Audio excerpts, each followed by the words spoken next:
Yeah, I'm a baby boomer, she's a millennial.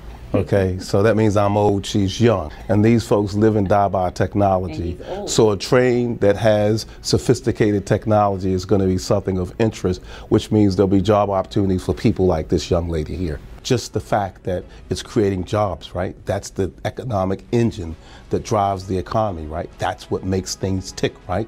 Because the city can get more taxes, right? More taxes do what? Will help schools. So if you think about all those little pieces that make this thing work, oh my God, well, it's going to bring more customers. That's what we work for, right? We want more customers, more money. In addition to that, it will reduce the amount of time we spend traveling. You know, money is time and time is money. So look at the social impact that the train has on our lives.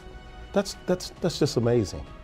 No more like driving to the airport, waiting for a plane, going through all of this security checking and so forth.